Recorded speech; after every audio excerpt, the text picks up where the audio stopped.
Hello, and welcome to a digital lecture for Salt Lake Community College. This lecture will cover section 1.3 for Introduction to Statistics, an overview of data collection principles. There are a few definitions in this section that we would like to be comfortable with. The first is the definition of a population. A population is the target group of interest. This could be American men, and maybe we're interested in what is the average weight of American men. Or it could be students at Salt Lake Community College, and maybe we're interested in the amount of money that they have in their bank account. Usually, the population is too large to collect data for every observational unit in it. In which case, we look at collecting a sample. A sample is a subset of the observational units in the population. A good way to visualize this is to consider what the population might look like.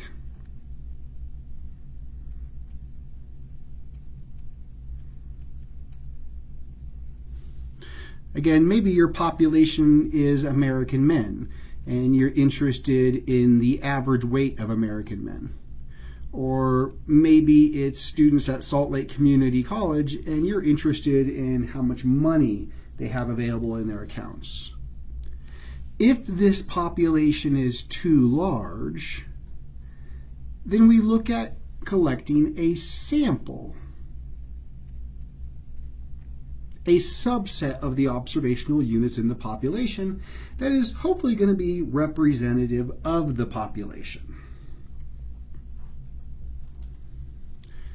Now, if we calculate a number that summarizes the sample data, then we call this a statistic. However, if we calculate a number that summarizes the population data, then we call this a parameter. It's important to recognize that if your number that summarizes your data comes from a sample, we call it a statistic. But if the number that summarizes our data comes from the population, then we call that a parameter.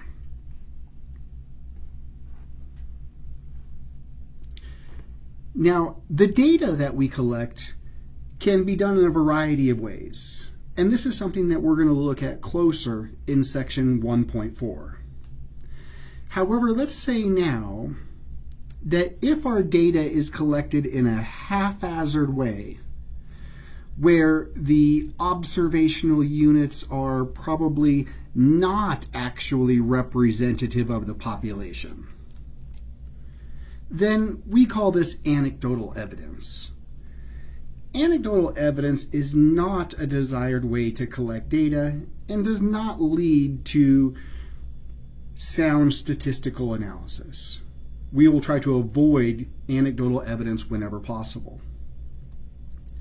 When we collect data anecdotally, we will oftentimes be introducing bias into our data. There are lots of ways to introduce bias into our data, actually, and this is again something we'll look at in later in our course. However, bias is when sample is skewed towards a particular interest, making it not representative of the population. There are several ways that bias can be present in our data. The first that we'll talk about is sampling bias. Now, sampling bias is when the method used to select a sample makes it not representative of the population.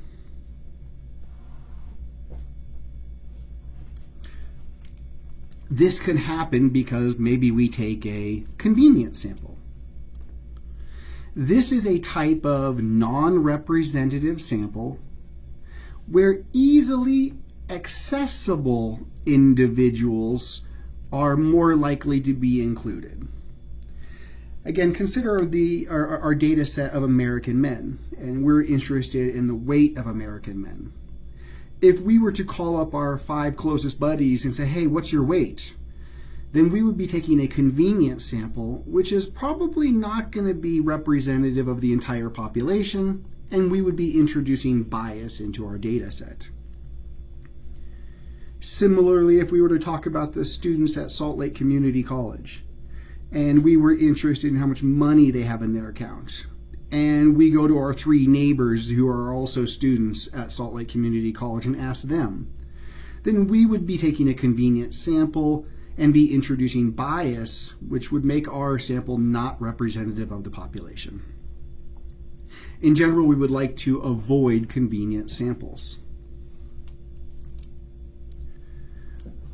We will also see bias when we take voluntary response samples. A voluntary response sample is again a non-representative sample where individuals choose themselves whether or not to be included in the sample. This happens with things like internet surveys, radio ads, social media posts. You may even have seen a booth set up at the mall where somebody is asking for you to take part in their poll, in their survey.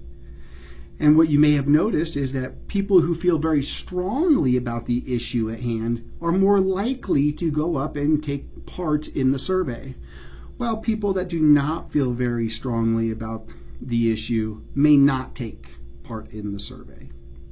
So again, these voluntary response samples will introduce bias into your data. We also talk about non-response bias. Non-response bias is when too many people refuse to provide information in a survey, and it is unclear whether the respondents are a good representation of the population. You may have seen things like this happen with telephone surveys, where a large number of people, when they realize it's a telephone survey, may just hang up and not take part. The last type of bias that we'll talk about is response bias. Response bias is when individuals provide inaccurate information. And this can be for a variety of reasons. Some of the common types of reasons we'll talk about can occur from the interviewer themselves. This can happen when the nature, tone of voice, mannerisms of the interviewer can affect how individuals respond. This could be because the interviewer's voice can be leading or comforting, or might encourage you to feel a certain way about an issue.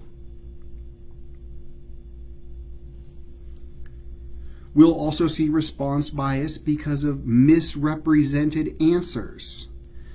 This is when respondents misrepresent facts or flat out lie, commonly because the question is about a sensitive or private issue. This could be things like questions where you're asked, how often have you cheated on an exam?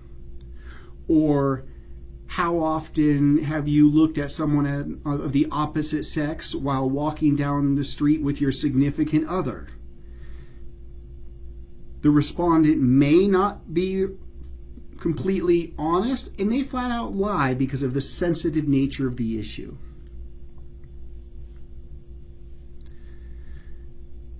We'll also see response bias because the wording of the questions. That the way a question is worded can be leading or confusing. Or because the orderings of the questions or the choices. Answers to previous questions can affect subsequent responses, or certain answers are more likely to be selected because of where they fall in the list of choices.